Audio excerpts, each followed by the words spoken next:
आपका स्वागत है हमारे यूट्यूब चैनल ITI टेक्नो इस लाइव पे। मैं बोलना चाहूँगा तो मैंने कुछ दिन पहले 2 दिन पहले जो चैप्टर स्टार्ट किया था वो था मेजरिंग टूल एंड इंस्ट्रूमेंट जो चैप्टर था, ठीक है। तो उसमें आज का जो टॉपिक है वो है डायल टेस्ट इंडिकेटर। बहुत लोगों ने डायल टेस्ट इंडिकेटर देखा होगा, बहुत लोगों ने शायद देखा होगा या नहीं भी देखा होगा। स्कूल के सर बोलते होंगे कि ये बहुत ही प्रिसीजन इंस्ट्रूमेंट है, आपको देंगे आप खराब कर देंगे और ये बहुत नुकसान होगा। तो चलिए ये डायल टेस्ट इंडिकेटर कितना प्रिसीजन इंस्ट्रूमेंट है, इसकी एक्यूरेसी आपको पता होगी। मैं बताता हूँ, एक्यूरेसी जो होती है वो 0.01 होती है मैट्रिक में और 0.001 होती है ब्रिटिश में। तो ये तो आपको बस पता होगा, सर ने बताया होगा कि एक्यूरेसी इतनी होती है और इसकी, पर ये एक्यूरेसी मैकेनिज्म के थ्रू जो इसके अंदर प्लंगर, मैं आगे बताऊंगा कि प्लंगर के अंदर कौन सा मैकेनिज्म होता है, लीवर टाइप के अंदर कौन सा मैकेनिज्म है, इसके थ्रू ये एक्यूरेसी कैसे निकालते हैं वो भी मैं बतलाऊंगा। चलिए स्टार्ट करते हैं। डायल टेस्ट इंडिकेटर यूज देखिए, comparing and determining the variation in size of component. Means ये आपका जैसे अदर मेजरिंग इंस्ट्रूमेंट क्या करते हैं, आपको डायरेक्ट रीडिंग करते हैं, पर डायल टेस्ट इंडिकेटर आपको डायरेक्ट रीडिंग नहीं देता है। ये क्या कहता है, कंपेयर करता है और कंपेयर करने के बाद आपको बताता है कि जो साइज है उसमें साइज बड़ा है या छोटा, ये आपको करके बतलाता है।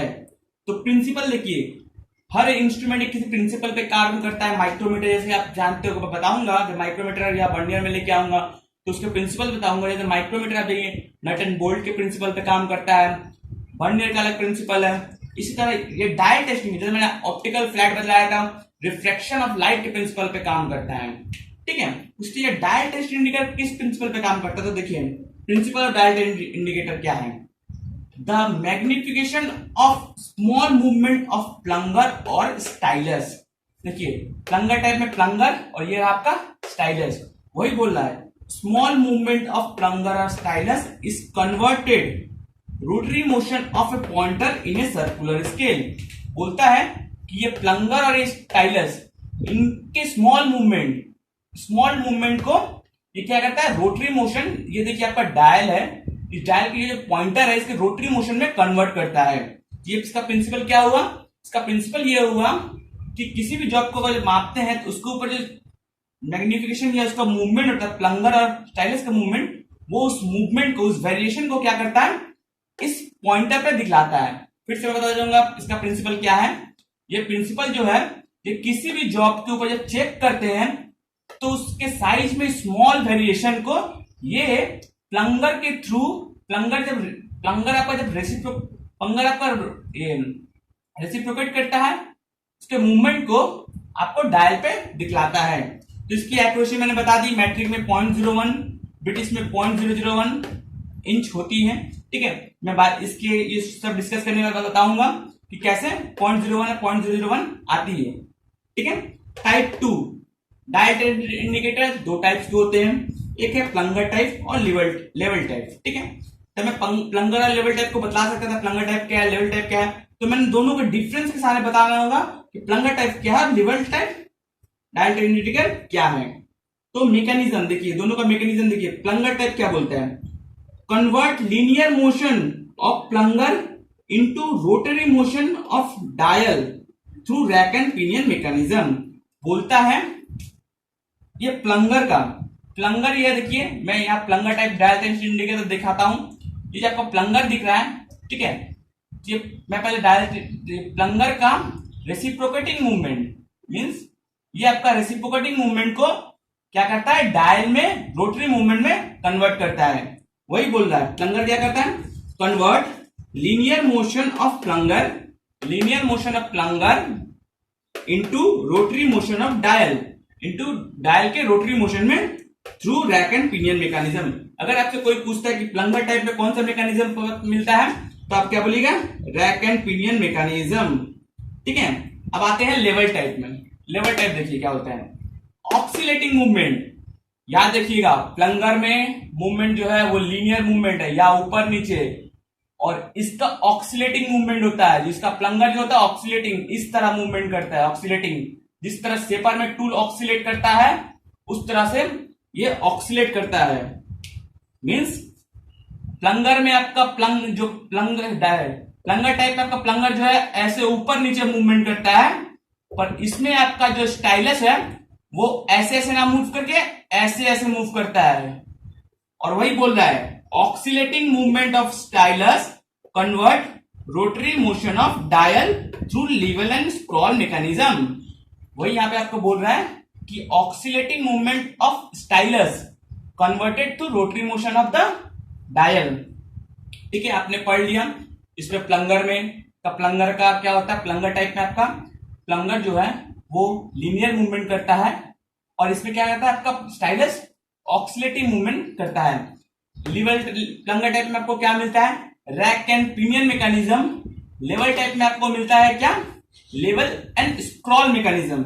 तो तीसरा डिफरेंस क्या है, दो डिफरेंस मिल गया। तीसरा क्या है, it can not mount on surface gauge stand. आपको जो सरफेस गेज आपको पता होगा, जो लेथ में क्या होता है, जो आपको ट्रू करने के लिए मार्किंग करने के लिए यूज होता है।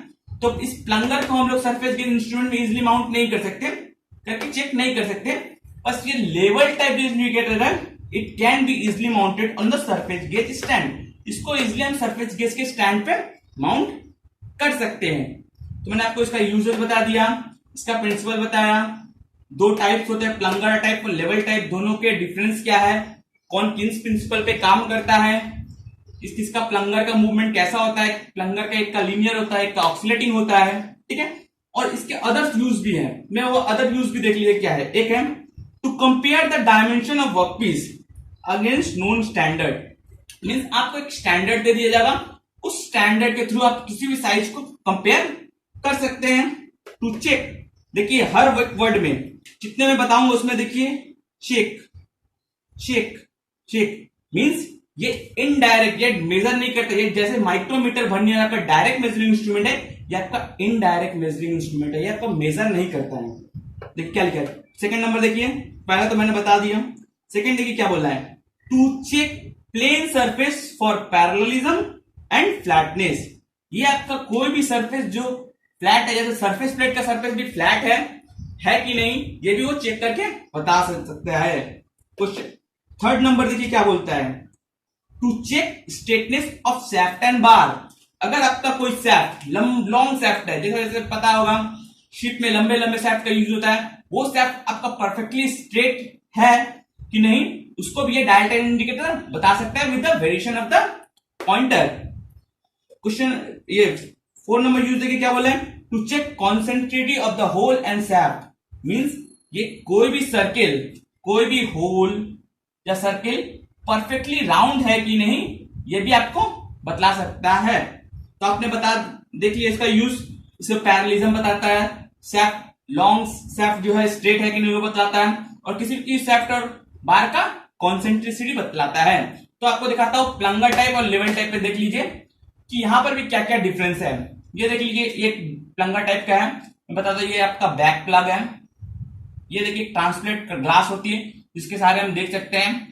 ये आपका बेजल क्लैंप होता है, ठीक है। ये आपका पॉइंटर हुआ, ये आपका रोटेटेड बेजल होता है, ठीक है। ये आपका रिवॉल्विंग काउंटर हुआ, इसको बोलते हैं स्टीम बोलते हैं। ये आपका प्लंगर और ये आपका एनविल होता है, ठीक है।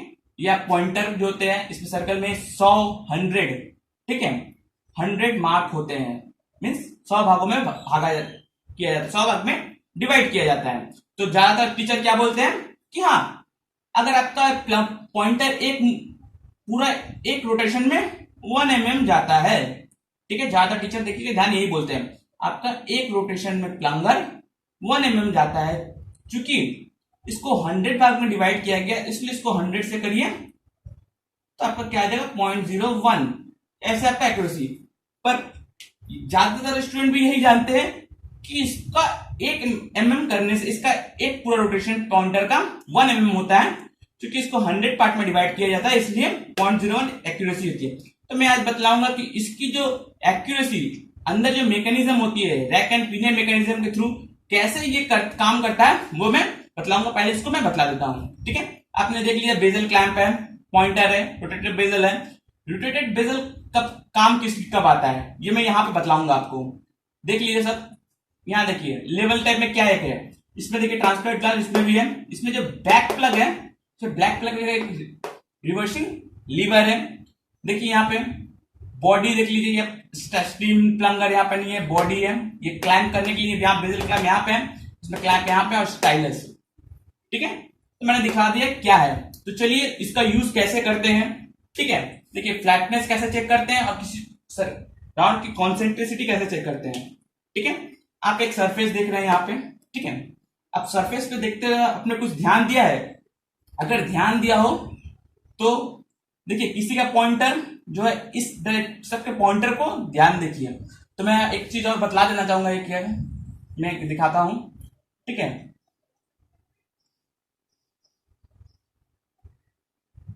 ये 0, 10, 20, 30, 40, 50, 60, 70, 80, 90।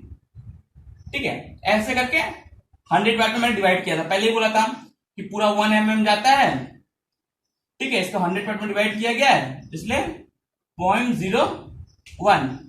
ठीक है, मीन्स यहां से यहां की दूरी कितनी होगी, यहां से यहां की दूरी कितनी होगी, 0.1। ठीक है, इसको फिर यहाँ पे 10 भाग में ऐसे छोटे छोटे भाग में डिवाइड किया जाता है, तो एक भाग का मान होगा 0.01। ठीक है, तो मैं बताना चाहूंगा अगर पॉइंटर यूज करें, अगर पॉइंटर प्लस के इस क्लॉकवाइज आता है, अगर पॉइंटर आपका क्लॉकवाइज आता है तो प्लस, अगर पॉइंटर आपका एंटी क्लॉकवाइज आता है तो माइनस। ठीक है, तो अब इस फ्लैटनेस जब चेक कर रहे हो तो उसके पॉइंटर पे ध्यान दीजिए।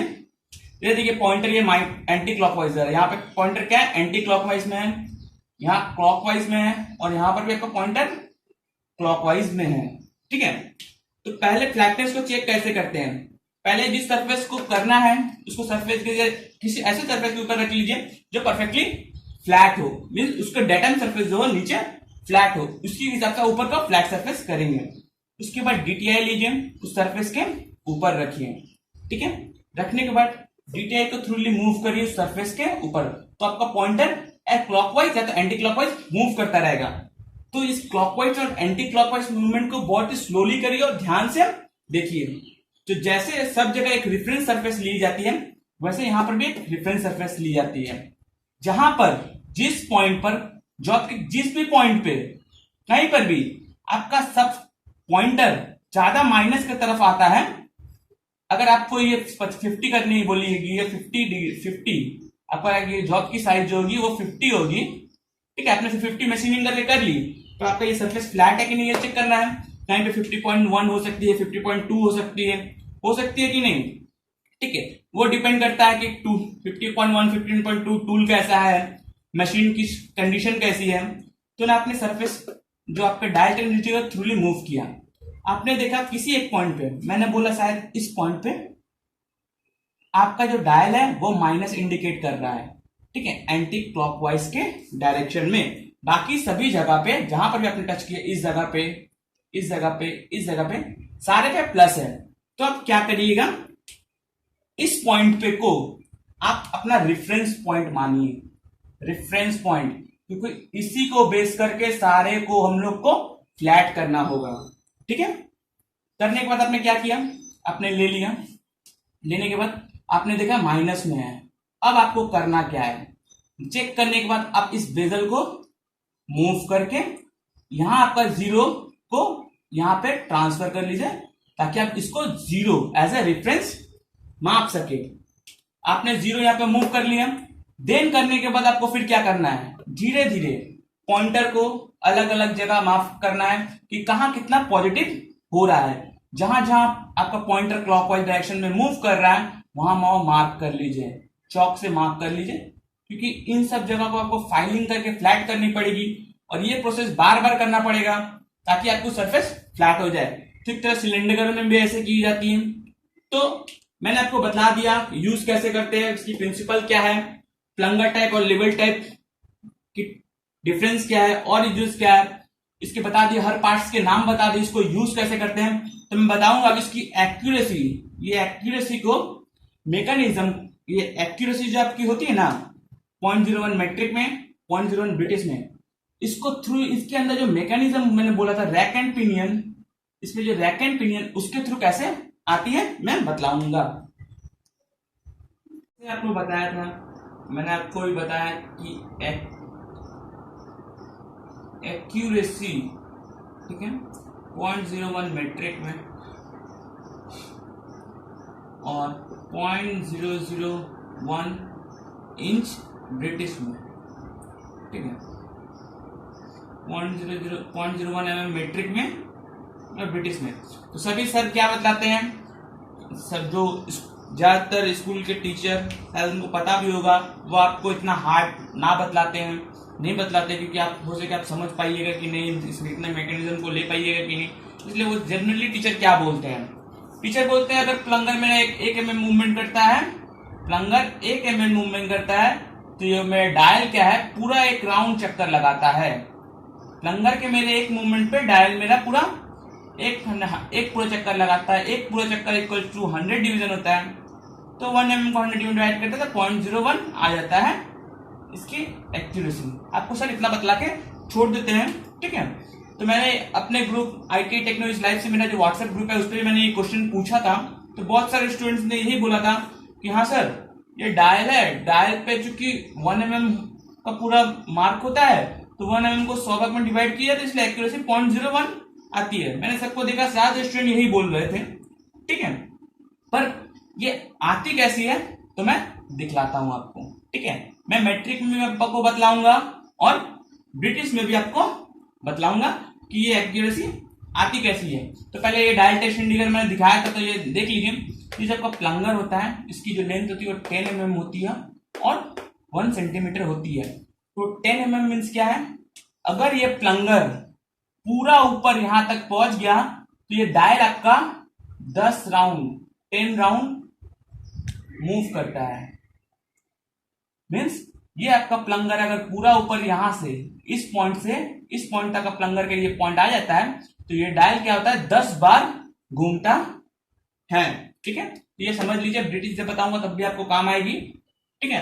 तो आइए देखिए इसका अंदर का मैकेनिज्म कैसे काम करता है। यहाँ पे देखिए, ये आपका रैक है, मैंने देखिए यहाँ पे बता दिया। देखिए रैक टीथ कटी हुई यहाँ पे, ठीक है, 10 दांत है, ठीक है, 10 दांत होता है इस रैक पे।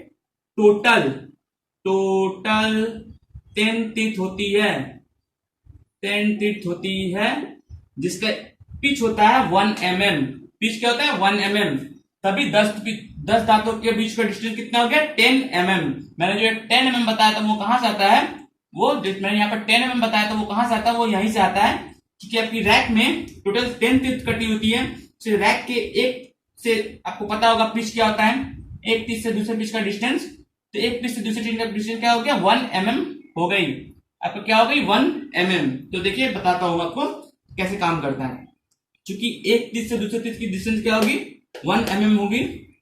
देखिए इस रैक से एक गियर बी जुड़ा होता है जिसकी 10 दांतें होती है। ये गियर बी जुड़ा हुआ जिसकी 10 दांतें होती है। ये गियर आपका बी जो होता है वो गियर सी से जुड़ा होता है जिसकी 100 दांतें होती है। और ये पावर ट्रांसमिशन देखिए आपको कैसे होगा पावर ट्रांसमिशन, इस गियर से रैक से आपका गियर बी में और गियर बी से आपका गियर डी में, ठीक है। तो देख लीजिए, गियर बी की 10 दांतें हैं, गियर सी की 100 दांतें हैं और गियर डी की 10 दांतें हैं। तो चलिए बतलाता हूं कि आपको 1 mm जो आती है, आपकी जो एक्यूरेसी 0.01 आती है मैट्रिक में, वो कैसे आती है। चूंकि आपका रैक टीथ 1 mm है, आपका रैक टीथ यहां 1 mm है। क्योंकि ये अगर आपका प्लंगर अगर ऊपर नीचे लीनियर मूवमेंट करता है तो आपका एक दांत आपका प्लंगर का मूव करता है। क्योंकि प्लंगर का एक दांत मूव करता है तो गियर का भी कितना दांत मूव करेगा, एक दांत मूव करेगा। क्योंकि रैक का एक दांत 1 टीथ आपका मूव करता है, तो गियर बी का भी कितना दांत मूव करेगा, एक दांत मूव करेगा, ठीक है। तो गियर बी कितना घूमेगा, गियर बी घूमेगा आपका कितना 1/10। कितना घूमेगा, 1/10 घूमेगा। क्योंकि गियर बी से गियर सी टच है तो गियर बी 1/10 घूमता है, तो गियर सी भी कितना घूमेगा गियर सी भी आपका कितना घूमेगा 1/10, क्योंकि गियर सी में 100 दाते हैं। गियर सी में कितनी दाते हैं? Gear C has 100 teeth. Gear C में कितनी दाते हैं? 100 दाते हैं। तो गियर जो आपका सी है वो आपका कितना दांत मूव करेगा? गियर सी टीथ मूवमेंट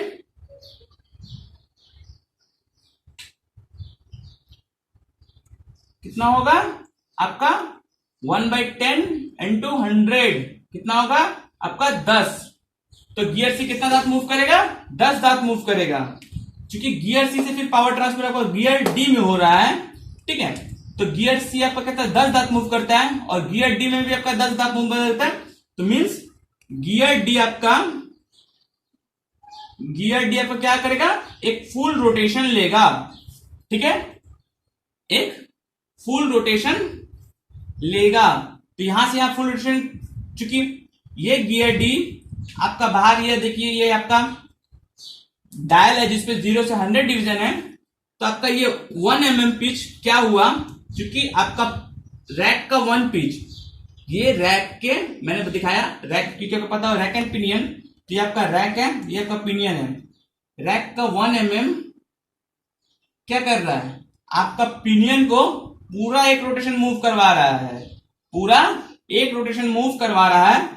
तो क्या हुआ आपका 1 mm आपका पिनियन के टोटल जो डिवीजन 100 उसको करता है, इसलिए 0.01। तो मैंने आपको बता दिया कि आपका जो 1 mm है, तो सर जनरली बता रहे थे कि 0.1 डायल कितना है तो हो जाता है। तो मैंने आपको बता दिया कैसे, क्योंकि रैक पे 1 mm पिच होता है। रैक से पावर ट्रांसफर जो गियर बी में होता है, गियर बी का 10 टीथ होता है, तो गियर बी कितना मूव करेगा? 1/10। गियर बी और गियर सी एक दूसरे से अटैच होते हैं। तो गियर बी देख लीजिए, गियर बी और गियर सी एक दूसरे से अटैच होते हैं। गियर बी अगर 1/10 मूव कर रहा है तो गियर सी भी 1/10 करेगा। तो गियर सी में कितना दांत है? 100 दांत होते हैं। तो गियर सी के कितनी दांतें घूमेंगी? 10 दांतें। अब गियर सी देखिए, यहाँ पे गियर सी और गियर डी ये दूसरे से अटैच है।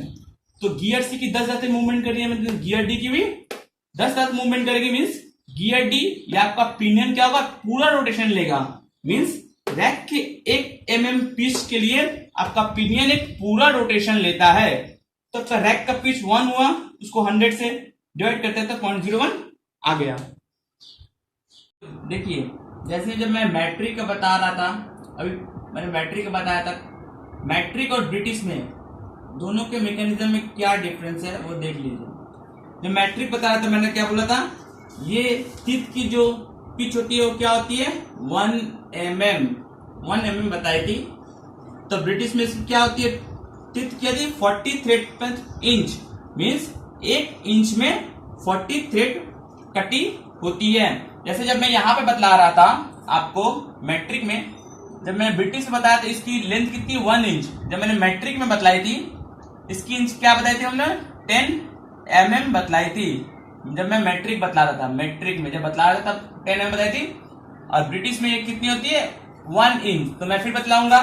सिंपली अगर आप समझना चाहे तो इसकी मैकेनिज्म को समझ सकते हैं। इसकी 1 इंच होती है इसकी प्लंगर की लेंथ। ठीक है, ये भी प्लंगर इस पॉइंट से इस पॉइंट तक जाने के लिए अगर जाता है तो ये आपका पॉइंटर जो है 10 बार घूमता है। ठीक है, तो एक बार घूमता है, अगर पॉइंटर एक बार घूमता है तब कितनी होगी? 1/10 इंच। ठीक है, बोल रहा है अगर पॉइंटर आपका इस पॉइंट से इस पॉइंट तक जाता है, मूव करता है, ठीक है, तब का पॉइंट जो डायल, अगर आपका प्लंगर इस पॉइंट से इस पॉइंट तक जाता है तब का पॉइंटर 10 बार घूमता है। तो आपका जब पॉइंटर एक बार मूव करेगा तो मीन्स ये कितना जाएगा? 0.1 इंच जाएगा। ठीक है, अब ये 0.1 इंच को ये लोग कितने भाग में डिवाइड किया? 100 भाग में। तो 0.1 इंच को 100 से डिवाइड करते हैं तो क्या आ जाता है मेरा? 0.001 इंच। अगर सिंपली समझ आए तो ऐसे समझ सकते हैं। मैं फिर से बता देता हूँ, इसकी जो लंबाई होती है प्लंगर की आपकी ब्रिटिश में 1 इंच होती है, मैट्रिक में 10 mm होती है। ठीक है, ब्रिटिश में 1 इंच, मैट्रिक में 10 mm होती है। आपका जब प्लंगर पूरा ऊपर यहां तक आने में आपका जो डायल का जो पॉइंटर है वो 10 बार घूमता है। ठीक है, तो तो आपका एक बार जब घूमेगा तो आपका कितना इंच होगा? अगर एक बार घूमता है तो आपका 0.1 इंच मूव करता है। इस 0.1 इंच को यहाँ पे 100 भाग में डिवाइड किया गया, इसलिए 0.1 की 100 भाग में डिवाइड किया हम लोग, क्या आ गया? 0.001 इंच आ गया। ठीक इसी प्रकार मिलीमीटर में भी, इसी में मेट्रिक में भी होता है आपका। ये 10 mm प्लंगर ऊपर जाने में आपको 10 बार मूव करता है, तो एक बार पॉइंटर का पूरा घूमने में कितना मूव करेगा? 1 mm, क्योंकि फिर 1 mm को यहाँ इस डायल पे 100 डिवाइड किया है 100 में, तो 0.01 mm। ये तो सिंपली है, पर मैकेनिज्म को मैंने मैट्रिक में आपको बतलाया था, उस तरह आप यहाँ पे ब्रिटिश में देख लीजिए। मैट्रिक और ब्रिटिश में डिफरेंस यहाँ पे है, क्योंकि ड्रैग टिप यहाँ पे मैट्रिक में आपकी 1 mm की होती है, यहाँ पे 40 थ्रेड पर इंच, मीन्स 1 इंच में 40 TPI, मीन्स आपका प्लंगर का 1 इंच लेंथ है, यहाँ पे 40 थ्रेड कटे होते हैं। गियर भी जैसे मैट्रिक में था 10, यहाँ पर भी 10 है। गियर सी जैसे वहां पे 100 था, यहाँ पर भी 100 है। पर पिनियन में मैट्रिक में जैसे आपका मैट्रिक में आपका 10 टिप थी मैट्रिक में, पर यहाँ पे कितना है? 40 टिप। बस यही डिफरेंस है। आपकी डिफरेंस कहाँ है? यहाँ पे 40 TPI और यहाँ पे 40 टिप की। तो मैं बताऊंगा ब्रिटिश में कैसे मूव करती है। क्योंकि देखिए ये 40 TPI मीन्स क्या? 40 TPI मीन्स 40 थ्रेड पर इंच। तो एक पिच की नाम क्या हो गई? 1/40 हो गई। पिच क्या हो गया? 1/40 हो गई ना। क्योंकि ये आपका गियर, आपका रैक, यहाँ पे ध्यान दीजिएगा, आपका रैक जो कि एक पिच 1/40 होगी। आपका रैक अगर एक दांत से दूसरे दांत का मूव करेगा, तो ये गियर बी जो है वो भी एक दांत से दूसरे दांत का मूव करेगा। तो गियर बी का रोटेशन कितना होगा? तो आपका गियर बी का रोटेशन जो होगा, गियर बी का रोटेशन वो कितना रोटेट करेगा? कितना करेगा? 1/40 इंटू 1/10, क्योंकि वो भी एक दांत मूव करेगा। क्योंकि आपका रैक एक दांत मूव करेगा तो आपका गियर भी एक दांत मूव करेगा, तो टोटल कितना रोटेशन करेगा? 1/400। ठीक है, चूंकि गियर बी से, अब देखिए गियर बी से आपका गियर सी अटैच है, तो गियर सी भी आपका कितना दांत का? 100 दांत का। तो गियर सी आप कितना रोटेट करेगा? देख लीजिए, गियर सी रोटेशन कितना होगा? 1/40, चूंकि सेम गियर पे है तो 100, तो कितना रोटेट करेगा? 1/4। अब कितने रोटेट करेगा? 1/4। अब गियर सी से गियर डी अटैच है, गियर सी से गियर डी अटैच है। आप पूरे यहाँ पे देखते रहिए, रैक से पावर गियर बी में गया, गियर बी से गियर बी और गियर सी एक ही है, तो दोनों का पावर क्या होगा? सेम होगा। दोनों का रेशियो, गियर रेशियो सेम होगा। अब रेशियो यहाँ पे मैकेनिज्म में गियर रेशियो पे ध्यान दिया। गियर रेशियो बी से गियर सी डी में जाएगा, तो उसका गियर रेशियो क्या है? तो देखिए यहाँ पे मैं गियर रेशियो गियर सी और गियर सी डी का रेशियो निकालता हूं। तो देखिए गियर सी का 100th इक्वल गियर डी का 40th। ठीक है, देयरफॉर गियर सी का 1/3 इक्वल टू क्या होगा? गियर डी का 40/100 होगा। मीन्स क्या? 0 से 0 काट दीजिए, स्टॉप। तो आपका गियर सी देखिए मैंने बतलाया, गियर सी की 100 tip equal to gear D की 40 टिप। तो गियर सी की एक टिप अगर मूव करेगी तो गियर डी की कितनी मूव करेगी? 40/100। तो चूंकि यहाँ पे गियर सी का रोटेशन 1/4 मैंने हमने निकाला, देयरफॉर हम लोग लिख सकते हैं यहाँ पे गियर सी का 1/4 इक्वल टू क्या होगा? 1/4 मल्टीप्लाई बाई 40/100 होगा। क्योंकि 0 से 0 काट दिए, 4 से 4 कट लीजिए, क्योंकि 1/10 हो गया। मीन्स 0.1 इंच आया हम लोग का, क्योंकि ब्रिटिश में है तो 0.1 इंच आया। अब ये 0.1 इंच को हम लोग पॉइंटर पे कितने बार डिवाइड कर रहे हैं? 100 में। देयरफॉर 0.1 इंच डिवाइड बाय अगर 100 करते तो हमारा कितना आता है? 0.001 इंच। तो मैंने आपको सिंपली मेथड भी बतला दिया, आपको अंदर का मैकेनिज्म कैसे काम करता है वो भी बतला दिया। मैं बोलना चाहूंगा दोस्तों, आप यूट्यूब पे बहुत सारे चैनल्स हैं, आप किसी में देखिए, आपको कितना डिटेल्स से नहीं बताएगा। अगर ये टॉपिक अच्छा लगा हो तो मेरे चैनल को लाइक करिए और सब्सक्राइब करिए, और बगल में एक बेल घंटी की सिंबल होगा उसको दबाइए और अपने फ्रेंड्स के लोग के साथ शेयर करिए। याद रखिएगा ITA टेक्नो इज लाइफ मेरा चैनल है, उसको सब्सक्राइब करिए दोस्तों।